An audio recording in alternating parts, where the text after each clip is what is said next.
राजा शर्यती नावाचा राजा होता. या राजाला सुकन्या नावाची मुलगी झाली. सुकन्या नावाची कन्या आहे. एके दिवशी राजा शर्यतीची कन्या मैत्रिणी सोबत पुष्पवाटिकेत गेलेली आहे. आणि ज्या वेळेला ही पुष्पवाटिकेत जाते त्यावेळेला आता मुली आहेत सगळ्या बागडत होत्या, खेळत होत्या. 12-13 वर्षाचं त्यांचं वय होतं. त्या वयामध्ये त्या बागडत होत्या. त्यात पुष्पवाटिकेत एक सुंदर वारुळ वाढलेलं होतं. त्या वारुळमध्ये बऱ्याच मुलींनी डोकावून बघितलं. त्याला छिद्र होती, त्याच्यामध्ये चमचम चमकणारं काहीतरी दिसत होतं. ते काही नसून एका साधूचे डोळे होते. मुलीचा स्वभाव, मुली आहेत शेवटी, त्या छोट्या आहेत, 10-12 वर्षाचं वय आहे. आणि त्याच्यातल्या काही मुलींनी सांगितलं, अगं काय असेल याच्यात, काही चमकणारी किडे दिसतात का, कीटक दिसतात का? आणि नेमकं राजाच्या मुलीनं 2 काड्या घेतल्या आणि त्या 2 छिद्रात टाकल्याबरोबर ते कीटक नसून ते डोळे होते. आणि त्या डोळ्यामध्ये त्या दोन्हीच्या दोन्ही काड्या आरपार गेल्या. साधूनं गयावया करून ते वारुळ फुटलं. साधू बाहेर आले. कोण कोण कोण कोण म्हणेपर्यंत मुली सैरावैरा धावून आपल्या नगरीत आलेल्या. राजाच्या कानावर वार्ता पडली. प्रधानाची मुलगी, मंत्र्याची मुलगी, सुमंत्र्याची मुलगी, प्याद्याची मुलगी, गुमास्त्याची मुलगी, स्तुतीपाठकाची मुलगी, आपली मुलगी, हे सगळ्या जणी मिळून एका वनात फिरण्यासाठी, क्रीडा करण्यासाठी गेल्या. आणि आपल्या मुलीने एका साधूचे डोळे फोडले. डोळे फोडले, डोळे. राजा रथात बसले आणि पुष्पवाटिकेमध्ये प्रयाण करतात. त्यावेळेला तो भयानक वय झालेली महात्मा होते. जटा पिंगट होत्या, शरीर कृश झालेलं होतं. या झाडावरून त्या झाडावर, त्या झाडावरून त्या झाडावर, त्या खड्ड्यातून ह्या जाळीवर, या झुडपावर, त्या वेलीवर, त्या फुलाच्या झाडावर, त्या दगडावर, त्या पाषाणावर आदळत होती. तेवढ्या अवकाशात राजाच्या पायाचा आवाज आल्याबरोबर साधू, कोण? राजा शर्यती आहे. बेस कमी करायचा, कडक आवाज करा छानसा. शर्यती आहे. राजा, माझं कमलुंड उलंडलेले आहे रे. जी महाराज, पाणी मिळेल?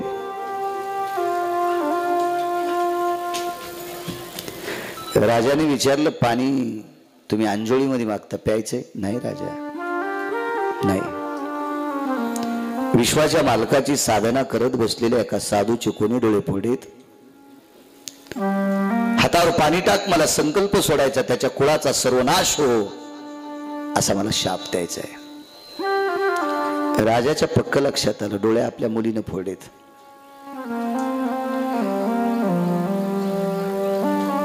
आणि हा शाप जर आपण पाणी यांच्या हातात देऊन स्वीकारला तर आपलं कुळ दग्ध होतंय. हुशार राजा आहे. राजाने सांगितलं, मुनीश्री, कोणी एखाद्या अनावधानानं अज्ञानपणात आपली डोळे फोडले असतील, तुमच्यासारख्या साधूनं शाप देऊन त्याचं कुळ दग्ध करावं? कशा करता? माझी जीवनचर्या कशी चालेल? राजाने सांगितलं, महाराज, इथून पुढचं जीवन तुमची सेवा मी करीन. नाही राजा, तू प्रजेचं पालन करायचं, आमच्या नादी लागू नकोस, तू प्रजेचं पालन कर. आता कशी द्यायची? 90-95 वर्षाच्या म्हाताऱ्याला, पुन्हा शिवाय डोळे नाही, अंध व्यक्तीला मुलगी द्यायची, द्यायची कशी? नाईलाज होकार दिला. लग्न लागलं. तदेव लग्नम सुदिनं तदेव ताराबलं चंद्रबलं तदेव लाभस्ती श्याम जयस्ती श्याम. लग्न लागलं. आता सावध सावधान समयो, साधा समीप्यासे वागवा, दान करा पलार्ध गतिका, संपूर्ण आले भरू, भावे सद्गुरुचे पदांबुज धरा, कोणी गलबला नका वो करू. काही सूत्र आहेत आपल्या 16 संस्कारापैकी एक संस्कारी लग्न भ्रष्ट करून टाकले काही हरामखोराने याचे सूत्र. पैशाचा जोर झाला काही नालायकाकडे भडव्याकडे. कसली पण मंगलाष्टक यांच्या बापाची जागिरी आहे का नालायकांची आहे. आणि त्यांचा काय दोष आहे. त्या पोरीचा बाप आणि पोराचा बाप हलकट असतो त्यावेळेला अशी हरामखोर मधात बजबज करत असतात. नियम मोडता आपले. भंगारचा धंदा करणारा मुस्लिम समाजाचा बांधव त्याचं लग्न पहा आणि अब्जाधीश मुसलमानाचं लग्न पहा त्याच्यातले नियम मोडत नाहीत. आपल्याकडे जसा जसा पैसा झाला का तसा नियम चिक तुडून टाकले. तुडून ताईगण बाईगण वघार बॉम्बाल्यावानी म्हणतो आपलं काही नाही. लग्नातले मंगलाष्टक हे आशीर्वाद आहेत. बोलून गेलो एके दिवशी मी तुम्हाला. नका चुका करू. ज्या ज्या तरुणाचं लग्न राहिले का त्याच्या पायाला स्पर्श करून विनंती करील तुझ्या लग्नात काय होत असेल पण निदान मंगलाष्टक तरी चांगले म्हणून घे. पती आणि पत्नी हे दोन बी आहेत. पती आणि पत्नी हे दोन बी आहेत आणि ह्या बिया लावणं म्हणजे लग्न करणं. आणि या वेलीला सुंदर फुलं येण्यासाठी संस्कार चांगले होणे. सुख संसारी या वेलीला यावी सुंदर फुले. आजला शुभ मंगल झाले. देवाचा तो देव गणपती त्याला करू वंदना वंदना त्याला करू वंदना. सुभाषितकार सांगतोय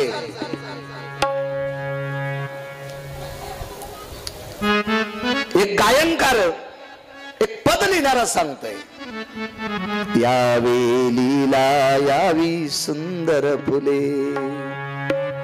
सुंदर फुलं आली पाहिजे.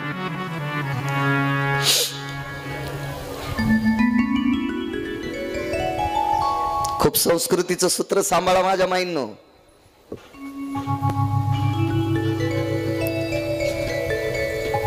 ठराविक लोकांच्या लग्नात बाया नाचतात.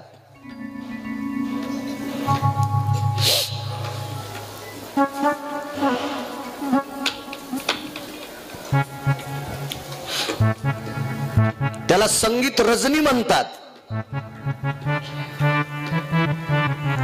त्याच्यात एक स्वतंत्र कार्यक्रम ठेवला जातो. त्यांनी महिलांनी नाचायचं. वराड पुढे बसलेले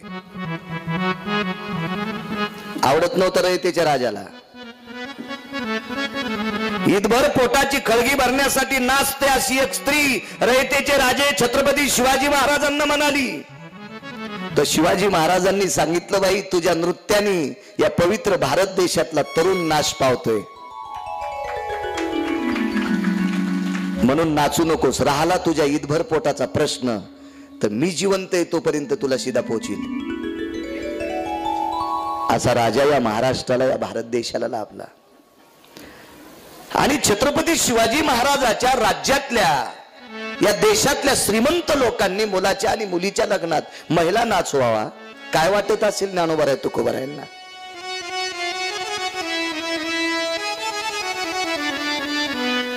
तुकोबारायचा गाथा निळोबाराय वाचवायचे. निळोबाराय तुकोबारायांचे शिष्य होते. देवाला परत करण्याची ताकद निळोबारायला. येथे तुझ लागी बोलाविले कोणी प्रार्थिल्या वाचून आला शिका. निळा म्हणे आम्ही नोळ खोजी देवा तुकयाचा धावा करीत असो. त्या निळोबारायाचा विरोध मोरेसर गंगाबाई नावाची नृत्यांगणा होती. बापूसाहेबजी त्या बाईचं नाव तर गंगाबाई नावाची नृत्यांगणा पुणे जिल्ह्यातली 1 नंबरची स्वर सम्राज्ञी होती. संभाजीराव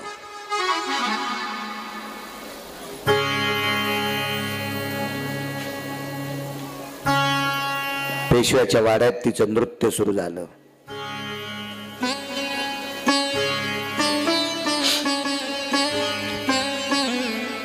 आणि पहाटेच्या प्रहरी निळोबारायचा चातुर्मासाचा गाथा पारायण सुरू झालं. फावडे निळोबारायचा स्वर ऐकल्याबरोबर गंगाबाईचा स्वर गेला. निळोबाराय कोण? ज्यांच्या भेटी करता जगाचा बाप मनाने येतोय ते निळोबाराय. तिने सांगितलं काढून द्या महाराजाला. वेगात सांगतो, चुका नाही करायच्या आपण. नाना प्रकारची बाष्कळ वाद्य वरी घेऊन तुम्हाला भागवतात, रामायणात, शिवपुराणात नाचवणारी खूप महाराज सापडतील. नका नाचू, महिलांनी नका नाचू. पुरुषांना मी काही म्हणणार नाही, पण महिलांनी नका नाचू. मी बोलून गेलो माझ्या माईंनो, तुम्हाला जर भजनात नाचायचं असेल तर तुम्ही तुमचा हरिपाठ सुरू करा. एक मंदिर करा, आरक्षित करा, कब्जा त्या मंदिरावर. काय कोणाची माय वेली तुम्ही सगळ्या त्या मंदिरात असल्या पुन्हा कोणाला यायची नसल. मंदिर तुम्हाला एखाद्या मैत्रिणीची बैठक मोठी असेल, 10-15 खानाची बैठक असेल, तिथं 5-25 बायकांनी मिळून हरिपाठ करायचा. टाळ डुल्लून आनंदात करा, आनंदात. पण हे नसा. तुमची माझी एक माय भजन करताना नाचत होती. बापसाहेब तिच्या बापाला जमीन किती होती माहितीये? 12,000 एकर. पत्रकारजी गोळ्या नाही संपल्यावर माझ्या मी वाचून सांगतो. मला ते काल म्हणले तुमचं वय तुम्ही काय काय सांगत आहो, ते कुठून आणलंय? मी म्हणलं तुम्ही मला कृपेनं आशीर्वाद बसलेले देता. मंगिरगावचा बाळ्या बोलतोय. तुम्ही स्टेजच्या खाली उतरल्यावर मला विचारा, मला काय सांगता येत नाही. हे तुमचा आशीर्वाद आहे. 12,000 एकर. मेवाडचा राजा राठोड राजपूत मीराबाई कन्या नाचली, पण एकटी. दार खिडक्या लावून ती एकटी नाचत असताना तिनं पंढरपुरातल्याला नाचायला लावले. कौरक एकटीला नाचायला लावतो, उतर खाले आणि मग नाच. सोयरी काली 125 हत्तीवर रुखवत आलता. 125 हत्तीवर रुखवत. 125 हत्ती 125 हत्तीवर रुखवत आला पोराच्या बापान पाठीला की आम्हाला तुमची पोरगी द्या. ती म्हणली मग लग्न झालं कोणासोबत? वरिले सावळे परब्रह्म. तिनं सांगितलं विश्व ज्याच्या ताब्यात आहे त्या जगाच्या बापासोबत लग्न केलंय. फुटाने खाणारा सण कशाला करू आता? बरेच लोक फुटाने खातेत वास येऊनी म्हणून. तोंडाचा नकोय म्हणले.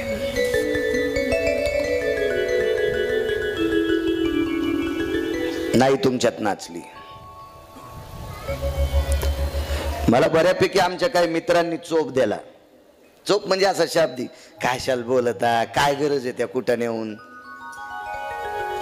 हे बायकायच्या नाचण्या बाबतीत बोलतच जात जाऊ नका. मला नरकाल टाकील पंढरपुरातला मालक. कशासाठी वाचिले मला 2019 4 फेब्रुवारीला?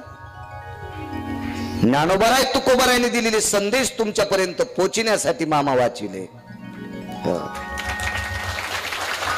मरळकर एक मंडळी, त्यांच्या इथे भगवान शिवजीचं फार मोठं मंदिर आहे आणि शिवजींच्या समोर एक दिव्य अशी बारव आहे. तुमच्या इथं रामप्रभूला जशी रामप्रभूच्या मंदिरात शेवडी पशी आहे ना, शेवडी ती बारव ती आता स्वच्छ करायची. सप्ताह झाल्यावर तिला कुंपण करून टाका, तिच्यात काही गर्दा टाकू नका. प्रभू रामचंद्रांचं तीर्थ फार दिव्य आहे, फार जाज्वल्य. मी 2-4 वेळेस तिथे कीर्तनाला गेलतो मरळकला, त्यावेळेस पासून भेट. लक्षात आलं आपल्या मुलीचा विध्वंस होईल. पाणी ग्रहण झालं, लग्न लागलं. वाटे लावत असताना आईनं वडिलांना मुलीला काय सांगावं याचं वाक्य नीट ऐका. रामायणात फार मोठे वाक्य आहेत, इकडचं ऐका.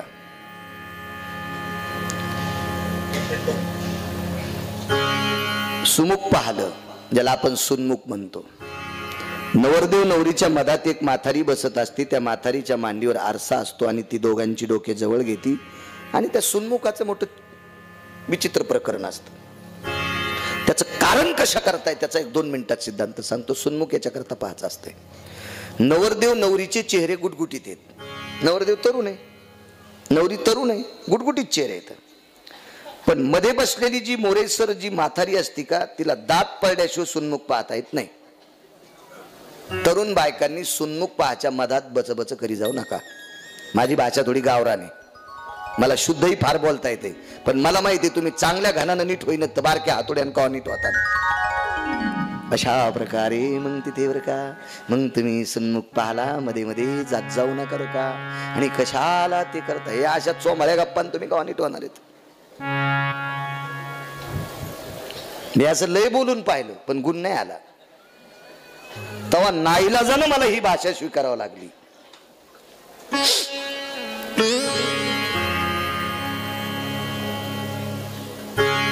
नवरदेवाचा चेहरा गुटगुटीत आहे, नवरीचा चेहरा गुटगुटीत आहे, आणि मधल्या म्हातारीचे दात पडलेत. पण नवरदेवाला मधली म्हातारी दिसतच नाही, त्याला नवरीत दिसती. तर ते सुन्मुखाचं दर्पण सांगते, नवरदेवा जी सफरचंदावानी गालासारखी जी दिसती का, ती कालांतरानं मायासारखीच होणार आहे. तू लय येड्यावानी करू नको तिच्या संग. याचं नाव आहे सुन्मुख. पण हे धोरणातच नाहीत ना सुन्मुख पाहणारे. यायचे धोरण पार नदीच्या पलीकडे आपटले, त्यांना कळतं का सुन्मुख काय. मग आपल्याकडचे लग्नातले जे विधी आहेत ना राजो, त्याचं नावच विधी आहे, त्याचं नावच विधी आहे. पण आपण सगळे डुबून टाकले. अहो शेवटचं मंगलाष्टक ब्राह्मणाला म्हणू दे नव्हतो, लाजा वाटायला पाहिजे. बर ठीक आहे, तुम्हाला पाठ असेल तर मग तुम्ही म्हणा ना, पण तुम्ही ताईगन बाईग म्हणता. म्हणा ना विधीचं मंगलाष्टक, आता सावध सावधान समज, हे म्हणा ना. तुम्हाला पाठ नाही, हिरावून घेता त्या ब्राह्मणाच्या हातातलं माईक. ठीक आहे, तुम्हाला गाता येते, स्वर आहे, तुम्हाला अधिकार आहे, पण पुराणातलं म्हणा, शास्त्रातलं म्हणा, वेदातलं म्हणा, काही म्हणता.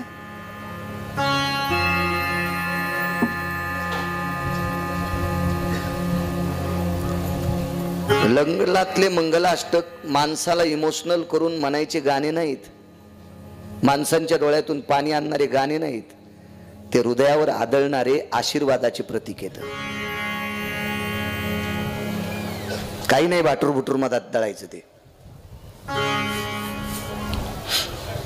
काय नियम होतो पूर्वीच्या काळात. जुन्या काळातली बाई दळायला बसल्यावर तिचे गाणे ऐकावा, वा. आताच्या भंगिऱ्यानं म्हणलेल्या भजनापेक्षा कितीतरी कोटीपटीनं तिचे गाणे चांगले होते. काही म्हणायला आपला जीप कल्यापासून तुटल्यावानी आपलं गाथ्यातलं सोडून देतून दुसरंच भडी तू कुठलं. धर्माला धर्म झाकल्या जातो, कलंक नाही, माफ करा, धर्म झाकल्या जातो. आरशावर धूळ आल्याच्या नंतर जसा चेहरा दिसत नाही, उद्या भविष्यात आपली पिढी मातीत जाऊ नये याच्याकरता आपण या चुका करायच्या नाही. मी एका गॅदरिंगला गेलो, बापूसाहेब मोरेसर गॅदरिंगला गेलो. त्या गॅदरिंग मध्ये चुकीच्या गाण्यावर, त्या गॅदरिंग मध्ये 5वीच्या मुलीला नृत्य करायला लावलं. आणि त्याच्यानंतर दुसऱ्या गाण्याला माझ्या मुलीचा नंबर होता, पण ते गाणं कोणतं होतं मला काय माहित नव्हतं. मी आधीच बंद पाडलं. आणि ते गाणं तर मला आवडतच नाही. पण त्या मुली नाचत असताना त्या मुलीचे हरामखोर मायबाप खालून मोबाईल मध्ये शूटिंग घेत होते. मला याच जास्त दुःख वाटलं. ड्रेस तर सांगू शकत नाही मुलीच्या अंगावर कसे असतील. माझ्या मुलीनं सांगितलं, बाबा आता पुढच्या गाण्यामध्ये माझा नंबर आहे. मी म्हणलं, बाई आपल्याला घरी जायचंय. आम्ही उठलोत. गुरुजी आले, म्हणले महाराज काय. काय नाही म्हणलं, गुरुजी नका पाप करू, नका पाप करू. ह्या चिमुरड्या 5वीच्या मुलींना जर तुम्ही अशा घाणेरड्या गाण्यावर कमी कपडे घालून जर नाचवलं तर ह्या मोठ्या झाल्याच्या नंतर कशा वागतील हे पाहण्याचे दिवस, हे वाईट नका कोणाच्या अंगावर आणू. लक्षात ठेवा गुरुजी, लक्षात ठेवा. नका करू, नका करू, नका करू. बंद पडी गॅदरिंग. त्या शाळेनं पुरेपूर बाळू महाराजाचा नियम पाळला. ते म्हणले, महाराज गॅदरिंग करण्याची काही पालकांची इच्छा असती करा. एखाद्या मुलीला छत्रपती शिवाजी महाराजांचं पार्ट द्या, एखाद्या मुलीला झाशीच्या राणीचं द्या, सावित्रीबाई फुलेंचं द्या, रमाबाईंचं द्या, मीराबाईचं द्या, जनाबाईचं द्या, राष्ट्रमाता जिजाऊबाई साहेबांचं पार्ट द्या, शंभूराजाचं पार्ट द्या. शुरत्वाच्या गाथा पुढे व्यतीत करतील. काय भास्कर गाणे, ह्या गाण्यावर या चिमुरड्या 5वीच्या अज्ञान मुली जर तुम्ही नाचवल्या तर भविष्यात ह्या रट होतील, रट होतील, उर्मट होतील आणि बाकीची गाणी म्हणण्यासाठी त्या भिणार नाहीत. महाराज, बाळकडू असतं का ते लहानपणीच पाजायचं असते. मातीत जोपर्यंत पाणी आहे का तोपर्यंत त्याला चिखल म्हणत असतात. वाक्य नीट लक्षात ठेवा. मातीत जोपर्यंत पाणी आहे तोपर्यंत त्याला चिखल म्हणत असतात आणि जोपर्यंत चिखल आहे तोपर्यंत त्याचा गणपती करता येतो, त्याचा बैल करता येतो, त्याचा महादेव करता येतो, त्याचा पांडुरंग करता येतो, त्याची जगदंबा करता येते. पण मातीतलं पाणी वाळलं की त्याला ढेकूळ म्हणतात. बरोबर आहे ना? आणि ढेकळाला आकार देता येत नसतो. ढेकूळ पाण्यात पडला की पाण्याला गढूळ करीत असतो. म्हणून मातीचा ढेकूळ होण्याच्या आधी देवराव काका, मरळकर मामा, त्याला आकार द्या, त्याला बाळकुडू पाजा. हे दुसरं नकोय. वेळी सावर व्हा, सावध व्हा. काळ विचित्र आलाय, इंटरनेट काळ आहे. एक क्षणाचा विलंब लागत नाही चूक लक्षात यायला. 40-50 वर्षापूर्वी चूक कळायला 10-10 वर्ष लागले. आता सकाळी केलेली चूक 2 तासात महाराष्ट्रात जाती. महाराष्ट्रात नव्हे, भारत देशात 2 तासाच्या आत. आणि 2% लोक मोबाईलच घेऊन बसलेत कोणाची वाट लावायची. 2% लोक हे इचके लोक आहेत. हे 2% लोक चुगलेत. हे सुरोज सावधान. त्यांना मूर्ख म्हणण्यापेक्षा तुम्ही चुकीचं वर्तन करू नका. काय कोणाची माय वेली आपल्या बाबतीत चुकीचं बोलायची. आपण चांगलं वागा. एक जण म्हणला, महाराज काय तुमचा मोबाईल आणि तुम्हाला आधुनिकता काय कळलो, काय तुम्हाला जगाचा अभ्यास. म्हणलं, सुमळ्या 2 टायमाच्या भाकरी पुरतं कळालं, इतकाच अभ्यास केलाय. मला काय तू जास्त शिकू नको आणि तू या सगळ्या अंगाला मोबाईल बांध. तू किती मोठा हो तुम्हाला 1 महिन्यानं दाखवू. तो को भरायला मोबाईल होता, नानो भरायला मोबाईल होता.